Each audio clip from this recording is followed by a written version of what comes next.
Oh my god. What? It's I dark? think it's a little bit dark. Um, you want to sit What a do you little. think about this site? Yeah, yeah, and then the rocks over here. I like the rocks over there as well. So Yeah, probably nice. yeah.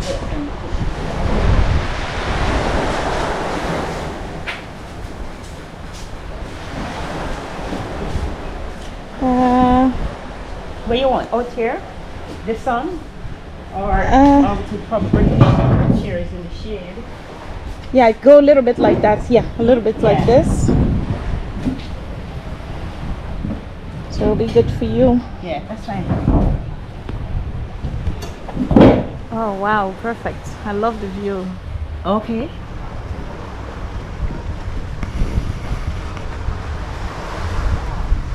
Yes. Hi, today we are with my lovely friend that I met here in St. Anne in Jamaica. Jamaica. And I couldn't stop looking at her because she was so beautiful and so Thank you. energetic, and I was like, was just fascinated by her, and I wanted to talk to her. I felt like she had so much knowledge that she could share with me, and share with other people, and so I decided to do an interview with her because she really fascinates me, and I would love for her to tell us who she is and what she have learned throughout the years, and so if she can share her knowledge with us, it will be amazing. So I will let her start and present herself. Okay. Yes. Hi everyone, my name is Champagne. It's Champagne with a Y, not a G. And I'm the widow of the late Christopher Gonzalez, the artist who created that first Bob Marley statue, the controversial piece. Yeah, that's now at the National Gallery. I'm presently a yoga instructor. Most of my years I work as a fitness instructor, but as I get older, I thought water aerobics and yoga were the main areas of my life and the place that I want to be at. Meditation, yoga, water aerobics, because as you get older, you need to be a little bit gentler on yourself, especially if you've been doing fitness for all the many years of your life. So that's where I am today. I've been doing water aerobics and yoga for, oh my God, for as long as I can say, for years, from before I started having children. But I decided that I would just stick to those two. Oh, wow. Yeah. Nice. Beautiful. Can you then share your journey till now? How many people are people really, throughout the year, how many, are there more people now willing to do yoga Oh gosh. compared to 10 years ago? Oh yes, or, oh yes, oh or- yes. Yeah. It's amazing the amount of people now that are actually getting themselves involved with yoga Yeah. for all the benefits, for not just the flexibility, but for roundabout everything, you know. The breathing helps, you know, the stretches, the meditation part of it, you know, is awesome. Years ago, you have a lot of people who think yoga was evil. Even today, you still find that some Christian deem yoga evil, which is kind of sad, Yeah. you know, Yeah. because the benefits that you gain from yoga have healed so many people. Muscular aches and pains and joint pains, all of that, breathing problem, you know, people that have problem with lungs and all of that. And I've helped them come a far way with yoga, Okay. without them going to the doctor.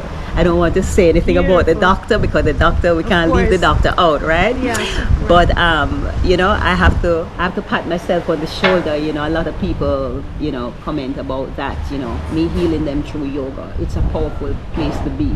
Yeah. Yoga, you know. Yeah. Yeah.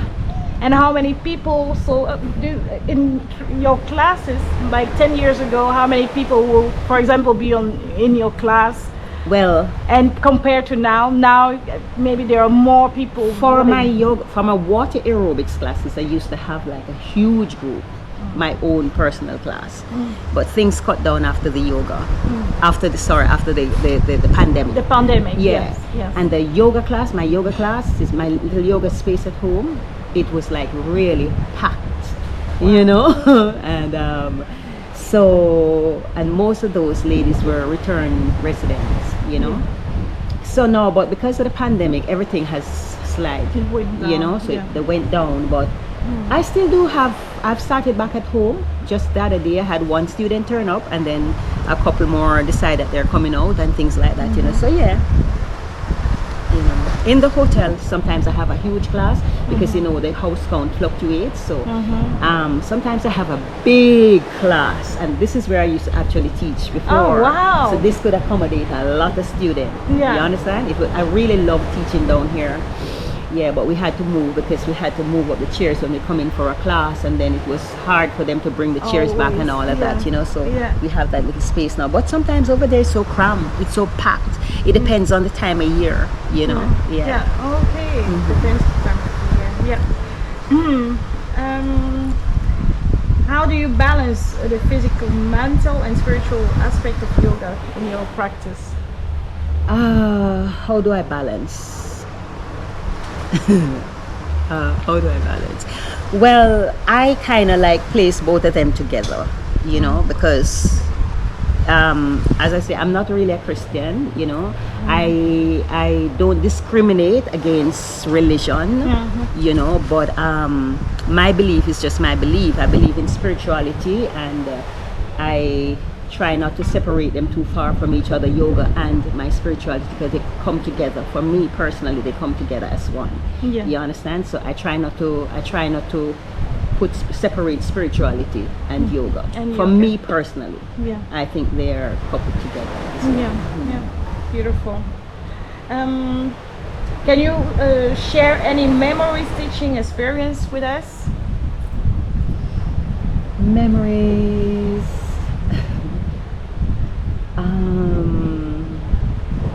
There are lots of memories, you know. Or the benefits that they have in your life that Okay. they No, made for in me your life. personally, Yeah. for me personally, as a yoga instructor, Yeah. I could never turn back on yoga. No, I couldn't turn my back on yoga. I've come a far way with yoga. In fact, I have to commend the Sandals, Butch Stewart, for, or whoever he had working with him at that time. I remember Garth Somerville, you know, and then Garth, I think this lady Karen Spong or something like that was the head over Garth or something like that, and Garth was the overall head instructor for all Sandals beaches, and somebody introduced me to him, and then I thought to myself, because I wanted to get out of the heavy duty fitness, working in the gym, lifting weights, teaching aerobics and all of that, and I thought, you know, let me try and hook up with God, because I personally started teaching on my own. And then I decided that I used to watch videos and things, and then I decided that I want to meet this guy, because they have a wide range of exercise classes that Sandals bring down all these instructors once a year, and then they give us some accommodation down in Negril. So I decided that I want to push myself into this group, and that's what I did to get myself on higher level training for yoga. So all the seminars, I would go to the seminars. Right now I've been missing out on a lot of them because I'm not with the Sandals chain anymore, Okay. but I intend to continue. But yoga, as a matter of fact, when I started did the classes there, Garth said to me, he says, you're going to be a very good yoga instructor. Yeah. wow. He says you're going to be, the area for you, I thought it was water aerobics and regular aerobics, and he says yoga is your area, Champagne. Oh wow. Yeah. Of all of Amazing. who he was watching, all of us from all different Caribbean, he says you're going to be a very good yoga instructor, and I never forget. I need to go there, and then Yeah, well, and when you I- go talk to me. I'll be honest and true with you. I never look back with yoga. I practice, you know, and here I am. But And it's people- very good. It's powerful. I mean, Yes, the I flexibility. Another thing that is great about this practice is, you know, you're walking through rocks or through woodlands, and you feel like you're going to slip, you know, immediately. It's like your core just automatically get engaged, because you're so used to this practice that is like your core automatically engaged. So wow. it saves your spine, or it saves you from twisting your ankle, your knees, or whichever part of you, you know. Oh, So wow. but exercise, yoga is powerful. All forms of exercise is a powerful thing. Wow. But for me personally, at my age, you know, Look how beautiful she is. at 63, right? So Amazing. yeah, so I think people should really get involved with the practice of yoga, meditation. I'm not sending anybody to go deal with spiritual, because I don't want them to tell me that this and that, you know. But spirituality is a powerful thing, Yeah. as I say, coupled with yoga. And you I know, will the tell you guys that breathing. she has like 4 beautiful baby girls. And how did These you are find big time? girls. These girls are 30 something, man. 30. They're still your babies. My last one is 28, 27, 28, 29, somewhere there. I stopped counting age long time. They're still your babies, and right? and I have a great grandson. He's 3 years old. You know, Aw, so yeah. Amazing. So how were you able, because sometimes we have like excuses like, oh, the kids, work, this, that. How did you find the time to be able to manage I make the time. to manage your what you wanted to do and your passion and everything? No, I am very good like that. And this is something that we all need to learn, and it's To something learn. that should be taught in school. You Yeah. shouldn't have to graduate and go off to, and I think some schools teach it, you know, basically in home economics they teach it, you know, that you have to, time management is a powerful thing. And this is something that comes naturally. You shouldn't even have to wait on somebody to teach you this. If you're in the kitchen, you're cooking, say, 3 pots. You prepare your whatever you have for your 3 pots. Prepare your pots, put them on, and you turn your flame down and da da da da da. You're cleaning up your surface as you go along. You're washing up and putting away as you go along. You dry up and put away when you feel like. It's basically the same thing. Oh wow, I like it. I like it. Yeah. Keep going. Yeah, the managing of time is super important. You understand me? Yeah. So that is something that everybody needs to learn. And as I say, I think in home economics they teach you that, because it definitely is a part of your exam as well, your practical exam. They watch you how you keep your space, if the pot is boiling over, how you deal with that, how you deal with packing away your things that you're using, how you clean up your space and things like that. So it's basically the same thing, but time management is important, very super important. Yeah. Do you have some people who definitely cannot do multitask? Yeah. And multitasking is a powerful thing. Yeah. It's basically time And management. yoga then help with that. do you think? Exactly. Exactly. Yeah. It does.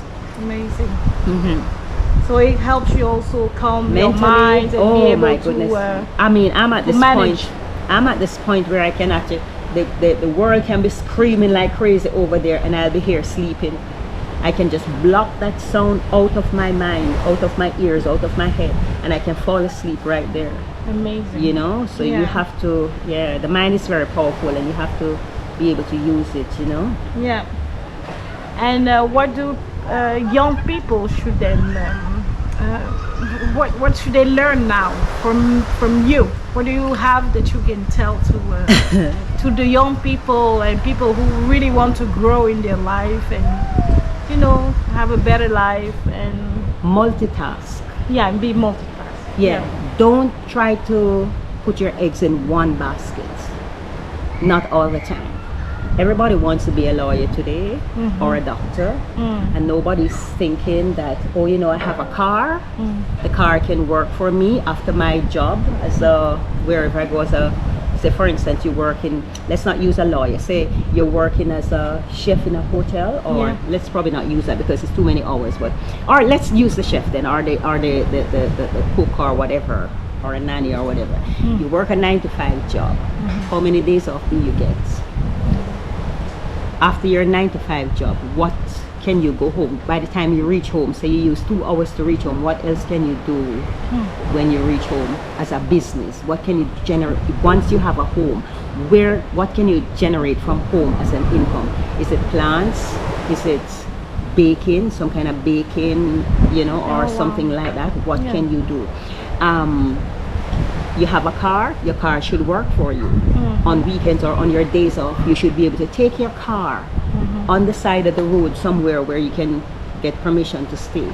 Sell some used books or some nice clean clothes, used clothes, or not brand new, because everybody's into brand new. You still have some people out there that cannot afford to buy a $500 shirt or top or blouse, and you have people who just wear these things one time and dump them or give them away. You can take them, wash them, dry them, fabric softener them, and make them nice and clean, and sell them back for a little money. And that's a side hustle. Use books, another side hustle. Raise some chicken if you can. Sell your chicken. Sell probably $100